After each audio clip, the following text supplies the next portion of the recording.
Considering that I uploaded my February wrap-up on the 22nd of March and my September wrap-up on the 31st of October, I may as well do a major freakout tag in December, because time truly does not matter. That's the motto of this channel. Okay, first question, let's go. Best book you've read so far in 2023? It would have to be Loveless by Alice Oseman, because, well, I'm ace, and this book has, kind of deepened my connection to my sexuality. I mean, I wish there were more representations of asexuality in the media, because before I turned 21, the concept of sex was very nebulous to me. And I felt that way because I wasn't even aware that I had never experienced sexual attraction, like I suppose people normally would.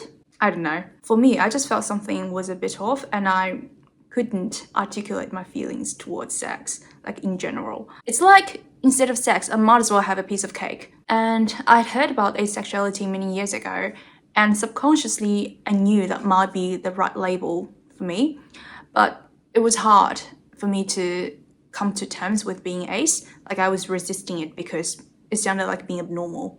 I just felt not experiencing sexual attraction and being indifferent to sex were somehow wrong. Like, how could one not feel that way? So basically what this book did to me was that it helped me accept my sexuality. Not 100% because I'm still working on it, but 90% I'd say. The next question is the best sequel, and I only read 2 sequels this year. One is A Series of Unfortunate Events by Lemony Snicket, and the other one, which I liked, is The Ballad of Never After by Stephanie Garber. It's from a trilogy called Once Upon a Broken Heart, and it's basically an enemies to lovers fantasy romance. I'm not a huge romance reader, and the fact that I liked it says a lot. I really like Stephanie's writing, and the main goal is not to, saccharine or annoying or stupid. Plus, I just love seeing people yearn and suffer. So there you go.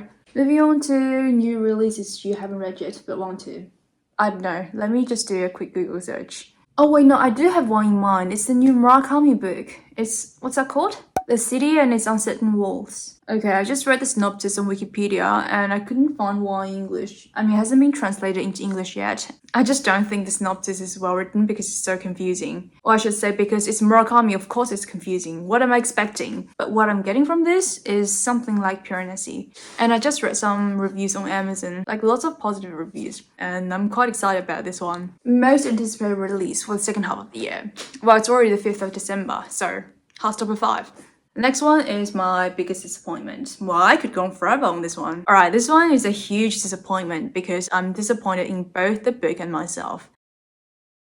It has an average rating of 4.42 on Goodreads, and I struggled to finish it and gave it only 2 stars. Am I even reading the same book as everyone else? I'm just gonna tell you what the story is about and why I didn't like it. Basically, we follow Linus Baker, a caseworker for the department in charge of magical youth. And one day he's given a special assignment to investigate an orphanage on a remote island. The orphanage is home to 6 supposedly dangerous magical children, and as Linus spends time with them, he discovers that despite the claim that they pose threat to the safety of the people on the island, these children are in fact kind and innocent and want to be accepted by people, and that the people who sent him on this task are prejudiced. And ultimately, the story is about the importance of embracing differences. I mean, the message isn't great and all, but the execution was not there. The writing was so emotionally cheap to the point where I knew exactly what was going to happen and what these characters were going to say. So it's not bad. It's worse than bad. It's boring. The author was just trying to convey too contrite a message about inclusion through a very overt parable on discrimination. That's why I didn't like it. The 6th one is my biggest surprise. Okay, this one I thought it was going to be daunting, but it was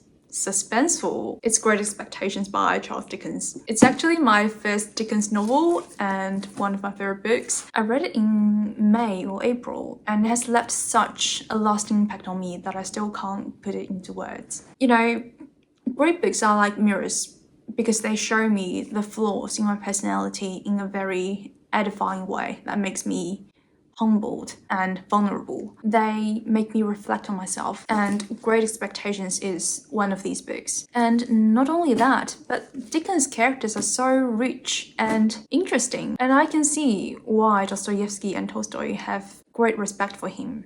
Like, for example, there's a character called Miss Havisham, and she's brought up a girl called Estella, and she wants to use her to, wreak revenge on all the male sex. I can see how Dostoevsky is into that.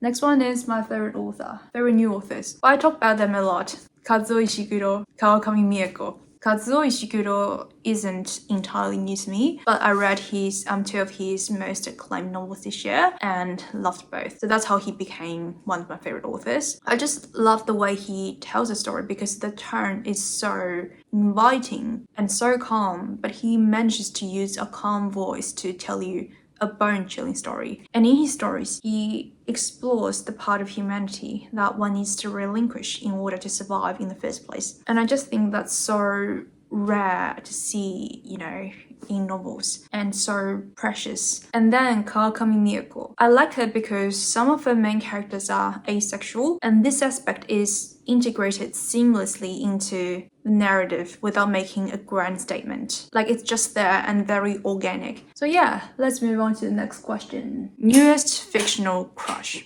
Okay, this would have to be Prince Andre from One Piece, because I connected with him on the very page he first appeared. And I understood why he's so cynical and depressed and why he's trying to, intellectualize everything he's experienced. You know what? I just imagined it for a second, and if I really met him in real life, I'd probably hate him because I've already had enough of myself, so no. So he's not my fictional crush. Let's think of another one. A few inches later. Okay, I think it would have to be Dr. John from Vlad by Charlotte Bronte. And here's a quote that I wrote down about this character from the book. And the fact that I wrote it down says a lot about my feelings towards the character. Let me just read it to you. I was dearly to hear what he had to say about either pictures or books, because without pretending to be a connoisseur, he always spoke his thought, and that was sure to be fresh. Very often it was also just and pithy. It was pleasant also to tell him some things he did not know. He listened so kindly, so teachably, unformalized by scruples, less so to bend his bright handsome head. Together, a woman's rather obscure and stammering explanation should imperil the dignity of his manhood. And when he communicated information in return, it was with a lucid intelligence that left all his words clear graven on memory. You know what? Why don't I just show you a character from manga? Because it's most straightforward. Gojo Satoru from Jujutsu Kaisen. There you go. He's not the newest, but whatever. I'm still reading the manga and I want to wait for all the episodes of the show to come out so I can binge watch the entire season. Newest favorite character. Okay, yeah, Prince Andre should be here, not my crush. And also Uva from A Man Called Uva and Marianne Halcombe from The Woman in White. Book that made you cry. Okay, there's so many that I can make another video on this one. So at the moment, let's just say A Little Life.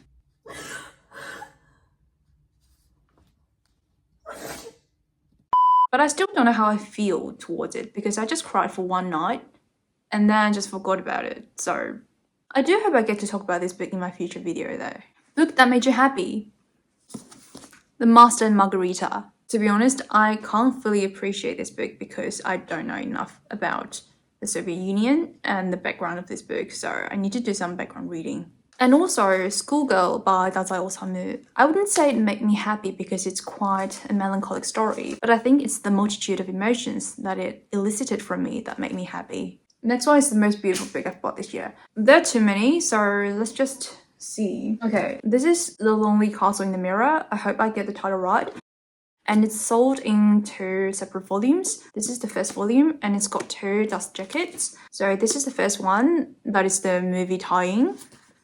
And this is just the original dust jacket. And this is the first one, and this is the second one. And it's like that. Isn't it cute?